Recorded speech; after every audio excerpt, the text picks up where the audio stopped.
Hello guys. இங்க ஒரு குட்டி பையன தனியா வீட்ல விட்டுட்டு, அவங்க அப்பா வேலைக்கு போறாரு. அவர் ரோட்ல நடந்து போயிட்டு இருக்கும்போது, அவர் பின்னாடி வந்து ஒரு காரு அப்படியே அடிச்சு தூக்கி போட்டு நிக்காம போயிடுது. தூரமா இருந்து பார்த்த அந்த குட்டி குழந்தை வேகமா ஓடி வருது. அதுக்குள்ள அந்த கார்ல உள்ளவன் வேகமா கார ஓட்டிட்டு போயிடுறான். அந்த குட்டி பையன் அவங்க அப்பா கிட்ட வந்து, "அப்பா" அப்படின்னு சொல்லி அழுகுறான். அவன் எந்திரிக்கவே இல்ல. அந்த குட்டி பையன் வேகமா என்ன பண்றான், ஒரு ஆம்புலன்ஸ்க்கு கால் பண்ணி வர வைக்கிறான். ஒரு வழியா ஹாஸ்பிட்டலுக்கும் கூட்டிட்டு வந்துர்றாங்க. இப்ப நம்ம குட்டி பையனோட அப்பாவுக்கு சர்ஜரி பண்ண போறாங்க. அதுக்கு அதிக பணம் தேவைப்படுது. அந்த குட்டி குழந்தைக்கு என்ன பண்றதுன்னே தெரியல கைஸ். பாவம் அது என்ன பண்ணும் பாருங்க. அழுதுகிட்டே வெளியே போகுது. அடுத்ததா நம்ம குட்டி குழந்தை ஒரு மாஸ்டர் பிளான் பண்ணுது. ஆமாங்க guys, அவங்க அப்பாவை எந்த கார் அடிச்சுச்சோ அந்த காரோட நம்பரை கண்டுபிடிச்சு அந்த வீட்டுக்கே நேரா ஓடி போகுது. இங்க பாத்தீங்கன்னா அந்த வீட்டோட கதவை ஒரு பெரிய பூட்டு போட்டு பூட்டியிருக்காங்க. நம்ம குட்டி குழந்தை ரொம்ப கோவத்துல ஒரு சுத்தியலை எடுத்து ஒரு அடி அடிச்சிச்சு பாருங்க. கதவு ரெண்டா போச்சு. அப்படியே கதவை உடைச்சிட்டு நம்ம குட்டி குழந்தை இப்ப வீட்டுக்குள்ள போய் வீட்டை தோண்ட ஆரம்பிச்சிருச்சு.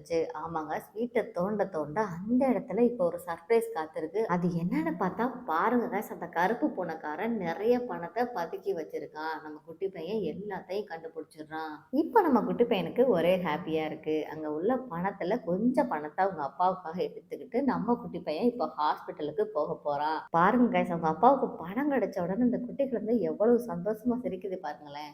அடுத்ததா நம்ம குட்டி குழந்தை பணத்தை எல்லாமே கொண்டு வந்து ஹாஸ்பிட்டல்லையும் கட்டிடுது. இப்போ ஹாஸ்பிட்டல்ல சர்ஜரி பண்ண ஓகேவும் சொல்லிட்டாங்க. இந்த பக்கம் பாத்தீங்கன்னா சர்ஜரி நடந்துகிட்டு இருக்கு. அப்படியே அந்த பக்கம் பாத்தீங்கன்னா அந்த கருப்பு பொண்ணக்காரன், ஐயோ என் பணம் போச்சே அப்படின்னு சொல்லி கத்த ஆரம்பிச்சிட்டான். இப்போ அந்த குட்டி பையனும் அவங்க அப்பாவும் ரொம்ப ஹாப்பியா இருக்காங்க. இதோட இந்த கதை முடியுது. இந்த வீடியோ உங்களுக்கு பிடிச்சிருந்துச்சுன்னா மறக்காம லைக் பண்ணுங்க.